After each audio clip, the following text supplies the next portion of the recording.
Assalamualaikum warahmatullahi wabarakatuh. Halo teman-teman semuanya, apa kabar? Saya harap kalian semuanya sehat selalu ya. Tidak lupa juga saya ucapkan minal aidin wal faidin, mohon maaf lahir dan batin pada kalian semua yang merayakan hari raya Idul Fitri. Semoga kita semua selalu dalam lindungannya dan kembali suci. Amin ya Allah ya Rabbal alamin. Oke teman-teman, pada video kali ini saya akan mencoba membahas, mengkaji suatu materi ya. Nah, yang dimana materi ini tuh mungkin bagi kalian semua atau sebagian dari kalian agak sedikit rumit ya, agak sedikit pusing atau kurang tahu. Nah, di sini saya akan membahas, mengkaji dan membedah pemikiran dari Nasr Hamid Abu Jaid dan Fajlur Rahman tentang apa? Tentang hermeneutika. Nah, sebelum kita membahas lebih mendalam lagi, saya tanya kepada kalian semua, ada yang tahu apa itu hermeneutika? Secara garis besar, hermeneutika itu adalah cabang ilmu filsafat yang mempelajari tentang interpretasi makna. Nah, hermeneutika ini memainkan peran dalam sejumlah disiplin ilmu yang materi pelajarannya itu menuntut pendekatan interpretatif secara khas karena materi pelajaran disipliner menyangkut makna niat, keyakinan, dan tindakan manusia atau makna pengalaman manusia seperti yang dilestarikan dalam seni dan sastra, kesaksian sejarah, dan artefak lainnya. Nah teman-teman, jadi hermeneutika itu sangat berhubungan erat ya dengan berbagai aspek, mulai dari manusia, kehidupan manusianya, dan bahkan sejarah pun tentang apapun itu sangat berhubungan erat ya, tidak bisa dipisahkan. Kita langsung saja ke biografi Nasr Hamid Abu Jaid. Nah, Nasr Hamid Abu Jaid dilahirkan di Qahafah dekat kota Tanta, Mesir pada tanggal 10 Juli 1943. Dia hidup di keluarga yang religius. Ayahnya adalah seorang aktivis Al-Ikhwan Al-Muslimun dan pernah dipenjara menyusul dieksekusinya Sayyid Qutb. Layaknya anak Mesir kebanyakan, Nasr kecil ketika berumur 4 tahun sudah mulai belajar dan menulis serta kemudian menghafal Al-Quran di Kutab. Karena kecerdasannya, dia sudah menghafal keseluruhan Al-Quran pada usia 8 tahun. Inilah yang membuatnya dipanggil Syekh Nasr oleh anak-anak di desanya. Nah, ketika Al-Ikhwan Al-Muslimun menjadi gerakan yang sangat kuat dan hampir memiliki cabang, bahkan semua cabang di desanya itu pada tahun 1954, di usia 11 tahun, dia sudah bergabung dengan gerakan ini. Sebenarnya, dia tidak diperkenankan mengikuti gerakan ini karena masih muda. Namun, karena dia merajuk kepada ketua di desanya, akhirnya dia diizinkan untuk ikut. Dan gara-gara ikut gerakan inilah dia sempat dijebloskan ke penjara meskipun hanya sehari karena dia masih muda. Saat itu dia tertarik dengan pemikiran Sayyid Qutb dalam bukunya Al-Islam wa Al-Adalah Al-Ijtimaiyah atau Islam dan Keadilan Sosial, khususnya pada keadilan manusiawi dalam menafsirkan Islam. Nah, saat remaja dia sudah terbiasa melakukan apa-apa yang biasa dilakukan oleh orang-orang dewasa di Mesir, seperti mengumandangkan adzan dan menjadi imam sholat jamaah. Pendidikan dasar dan menengah Nasr diselesaikan di Tanta sepeninggal ayahnya saat dia berusia 14 tahun, memaksanya untuk bekerja guna membantu perekonomian keluarga. Setelah lulus dari sekolah teknik di Tanta pada tahun 1960, dia bekerja sebagai teknisi di Organisasi Komunikasi Nasional di Kairo, Mesir sampai tahun 1972. Minatnya terhadap kritik sastra mulai tampak pada saat berusia 21 tahun saat tulisan-tulisannya terpublikasi di jurnal Al-Adab yang dipimpin oleh Amin Al-Khuli pada tahun 1964. Dan saat itu dia sudah mulai mengkritik Al-Ikhwan Al-Muslimun. meskipun dia tidak mengekspresikan kritiknya itu dalam tulisan-tulisan awalnya. Nasr melanjutkan studinya di jurusan Bahasa dan Sastra Arab di Universitas Kairo pada tahun 1968 sampai 1972. Ia lulus dengan predikat cum laude dan menjadi asisten dosen. Kedekatan Nasr dengan studi Al-Quran secara akademik dimulai dengan adanya kebijakan dari pimpinan kepada semua asisten dosen baru untuk mengambil studi Islam sebagai bidang utama dalam riset magister dan doktor. Dan disinilah Nasr merubah bidangnya dari murni linguistik dan kritik sastra menjadi studi Islam dengan fokus Al-Quran. Sejak waktu itu, dia melakukan studi tentang Al-Quran dan problem interpretasi dan hermeneutika. Sebenarnya, Nasr enggan mengambil subjek ini, mengingat pengalaman Muhammad Ahmad Khalafallah yang mengalami problem serius karena dia mengambil kritik sastra atas narasi-narasinya Al-Quran dalam disertasinya. Pada tahun 1975, Nasr mendapatkan beasiswa dari Ford Foundation untuk melakukan studi selama 2 tahun di American University di Kairo.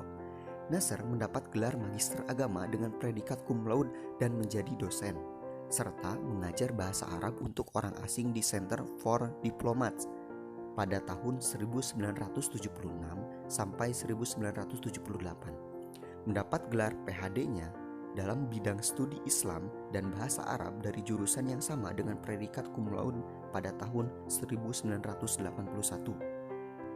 Pada bulan Juni tahun 1995, dia mendapatkan gelar profesor penuh. Dan pada 26 Juli 1995, dia dan istrinya meninggalkan Mesir dan menjadi profesor tamu studi Islam di Universitas Leiden. 5 Agustus 1996, Pengadilan Kasasi Mesir menjatuhkan vonis memperkuat pengadilan banding Kairo. Dan pada tahun 1998, dia mendapatkan penghargaan dari Jordanian Press Association Award for Democracy and Freedom. Dan pada tanggal 27 Desember tahun 2000 dikokohkan sebagai guru besar di Universitas Leiden. Kemudian kita akan membahas pemikiran hermeneutik Nasr Hamid Abu Jaid. Nasr Hamid Abu Jaid familiar dengan hermeneutika sejak tahun 1978 saat ia menulis Al-Hermeneutika wa Mudjilat Tafsir Al-Nas. Bahkan dengan tegas dia menyebutkan bahwa hermeneutika adalah ilmu baru yang telah membuka matanya.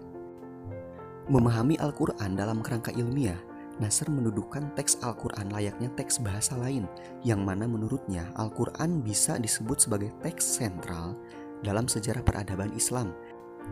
Dalam pembahasannya yang cukup panjang lebar tentang wacana tersebut, mungkin apa yang dituduhkan oleh Adian Husaini cukup beralasan, karena menurutnya Nasr telah melakukan keberanian dengan menempatkan Nabi Muhammad SAW sebagai semacam pengarang Al-Quran.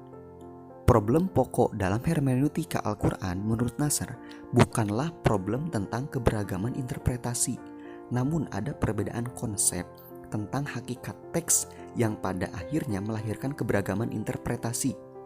Nasr mendefinisikan sebagai eksplisit apa yang dimaksud dengan teks atau nas dan buku mushaf. Menurutnya, teks memerlukan pemahaman, penjelasan, dan interpretasi, sedangkan mushaf tidak perlu demikian karena dia sudah mentransformasi menjadi sesuatu. Teori Nasr tentang teks dikembangkan dalam kerangka hubungan antara teks, bahasa, budaya, dan sejarah. Dalam hal ini, Nasr membagi teks dalam 2 tipe, yakni teks primer, Al-Quran, dan sekunder, Sunnah Nabi. Teks sekunder hanyalah interpretasi atas teks primer. Dalam proses tanjil, teks primer, menurut Nasr, prosesnya hampir sama dengan proses ramalan, puisi di zaman pra-Islam yang memungkinkan ada komunikasi antara jin dan manusia. Begitu pula proses turunnya. Nasr menyampaikan bahwa proses tanjil tersebut adalah upaya pergeseran budaya teks puisi dan ramalan ke teks Al-Quran dari sentralitas penyair dan peramal ke sentralitas Nabi. Dari sejak awal turunnya, teks Al-Quran menurut Nasr sudah ditundukkan pada interpretasi. Nabi Muhammad SAW adalah entrepreneur pertama. Melalui Nabi Muhammadlah Al-Quran pertama kali berinteraksi dengan manusia. Selanjutnya kita akan membahas dari tokoh yang kedua, yaitu Fajlur Rahman. Nah, untuk yang pertama, biografinya. Fajlur Rahman dilahirkan di Hajaro, bagian dari Pakistan saat ini, pada tanggal 21 September tahun 1919. Dari negara inilah muncul pemikir-pemikir Islam kenamaan seperti Syekh Waliullah Al-Dahlawi, Sayyid Ahmad Khan, Amir Alidan, dan Muhammad Iqbal.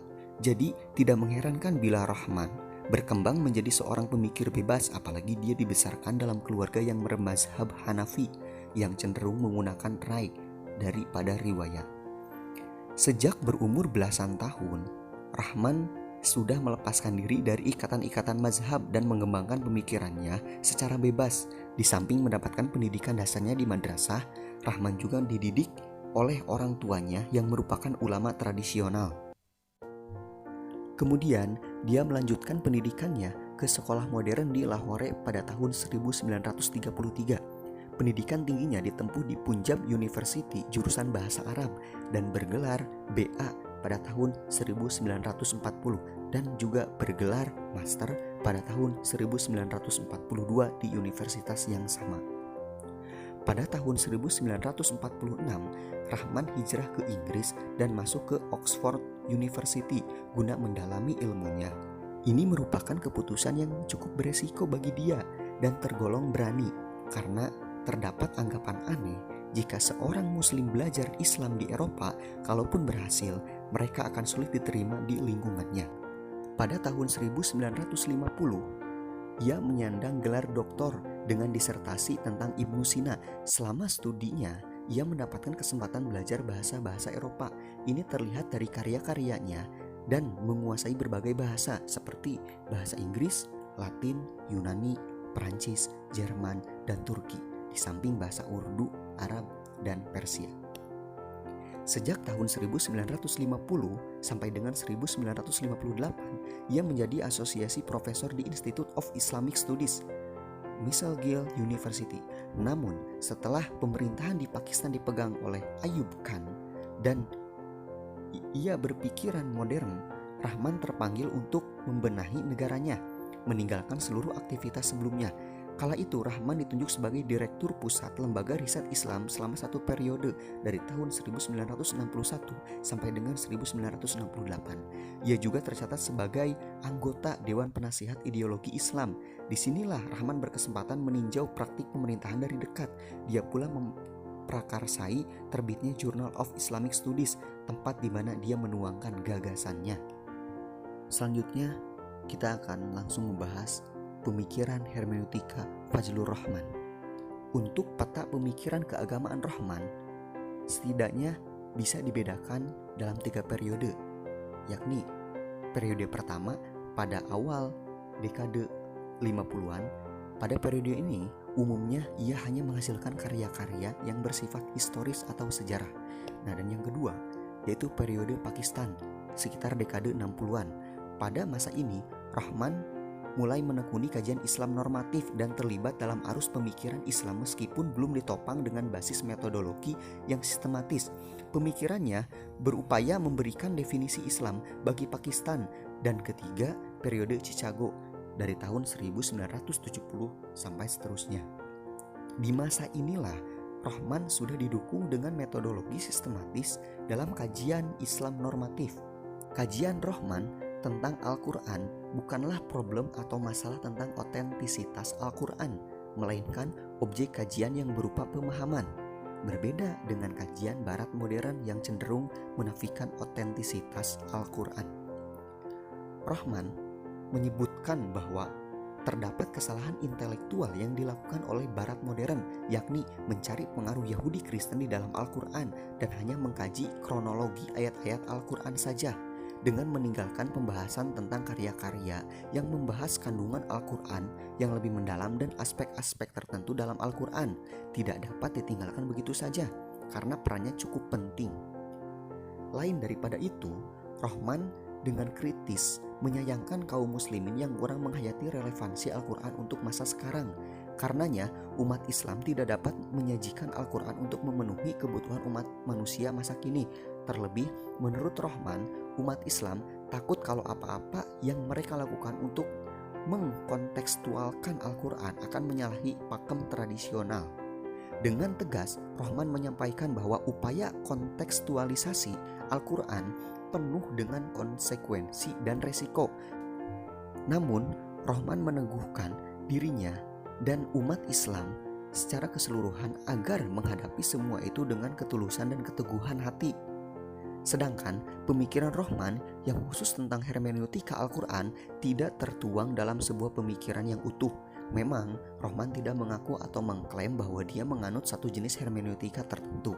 Namun, metode yang digagas oleh Rohman tentang pemahaman atas Al-Quran tidaklah sama dengan metode tafsir konvensional.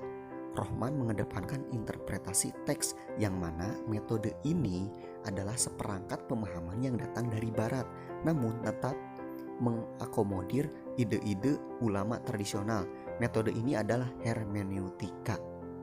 Setidaknya, metode hermeneutika Rohman dapat ditelisik dari apa yang diistilahkan oleh Sibawaihi dengan metode interpretasi sistematis yang terdiri dari 3 langkah sistematis, yakni pertama, pendekatan historis yang serius dan jujur untuk menemukan makna teks Al-Quran, dan kedua, membedakan ketetapan legal Al-Quran dengan sasaran-sasaran dan tujuan-tujuan yang menyebabkan terciptanya hukum ini.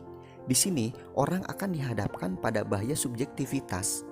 Dan ketiga, sasaran-sasaran Al-Quran haruslah dipahami dan ditentukan, sembari tetap memberi perhatian penuh terhadap latar belakang sosiologisnya.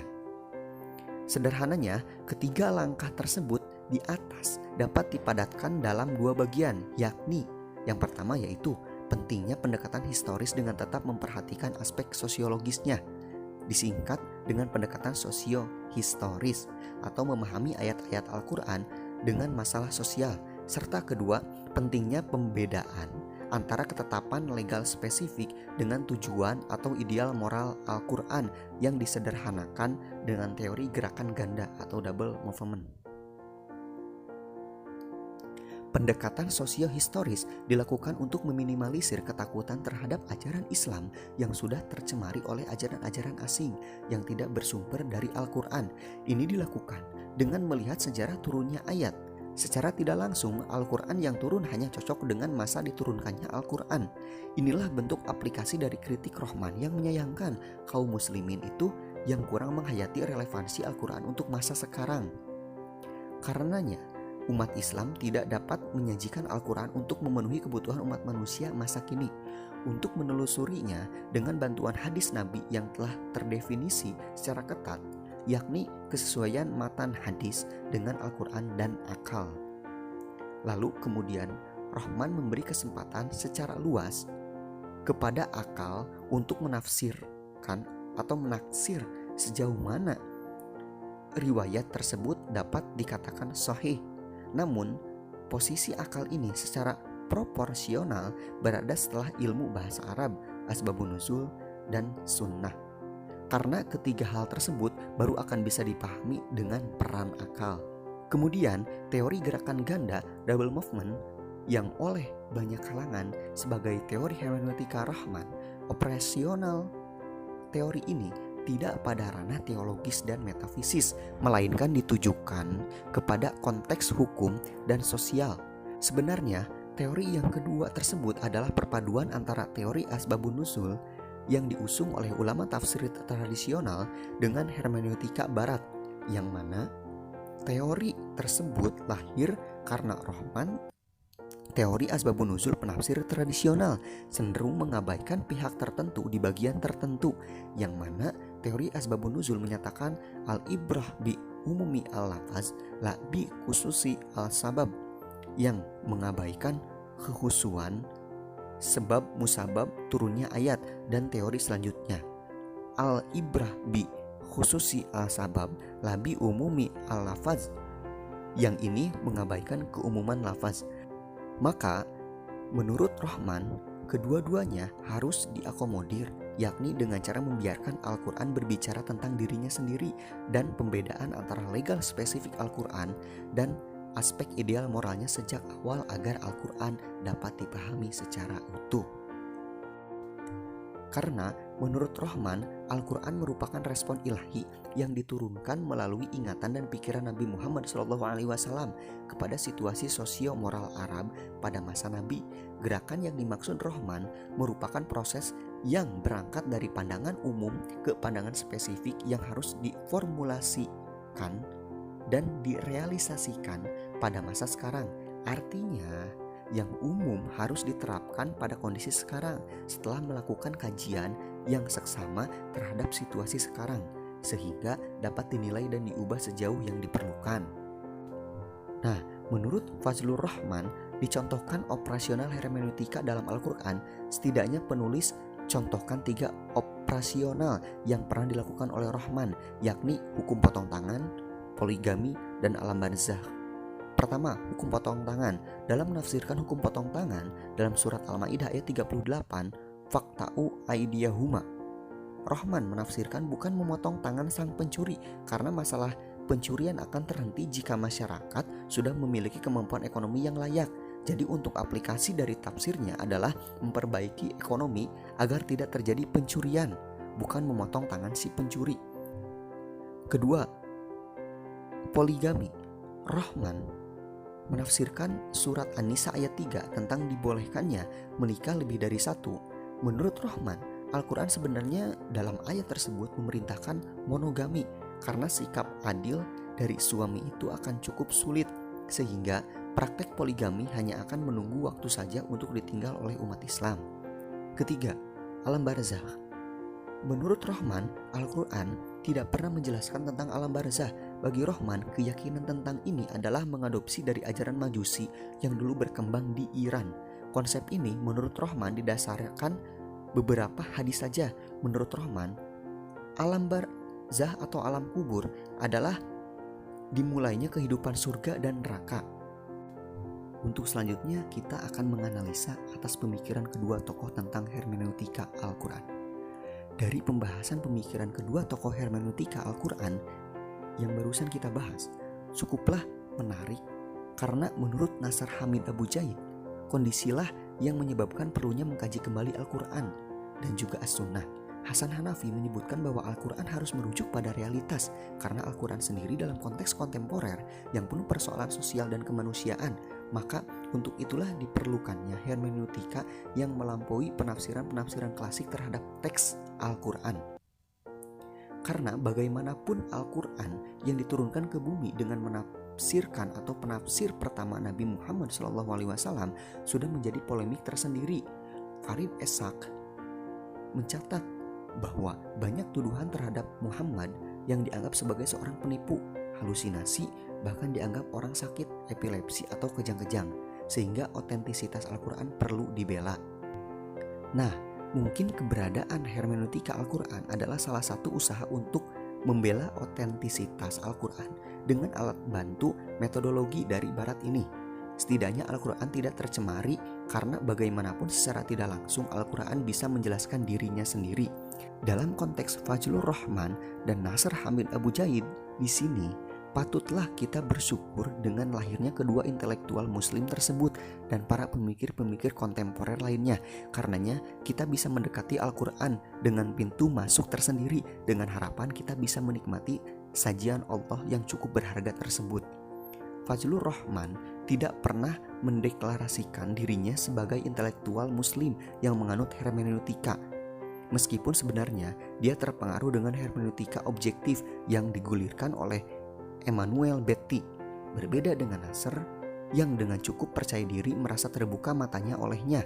Namun keduanya sepakat kalau Al-Quran harus direinterpretasi sesuai konteks zamannya, meskipun tidak tertutup kemungkinan ada motivasi-motivasi insaniah, baik berupa ideologi aliran dan kelompok-kelompok tertentu dalam usaha interpretasi tersebut. Setidaknya kerja-kerja intelektual kedua muslim ini adalah bagian dari modernisasi Islam yang menempatkan akal dalam proporsi yang tepat setelah Al-Quran dan Sunnah Nabi.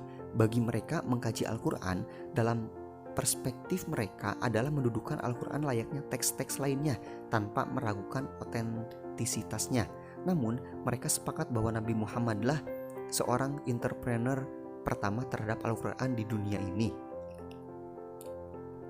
Beberapa contoh operasional hermeneutika keduanya dalam menafsirkan Al-Quran semakin meneguhkan kita bahwa misi interpretasi teks yang mengedepankan ideal moral.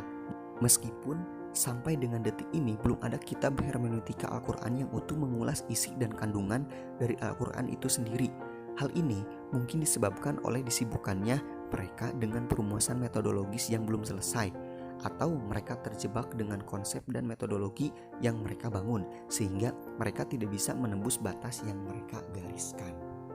Nah teman-teman, untuk penutup dan kesimpulan, kemunculan hermeneutika Al-Quran merupakan fenomena tersendiri dalam khazanah keislaman kita, antara yang mencemooh dan memuji, karena meminjam istilah Jalaluddin Rahmat bahwa kalau kita melihat zaman sekarang dari sisi agama dan mazhab, kita akan melihat zaman ini sebagai zaman yang penuh keguncangan, kebimbangan, dan perubahan.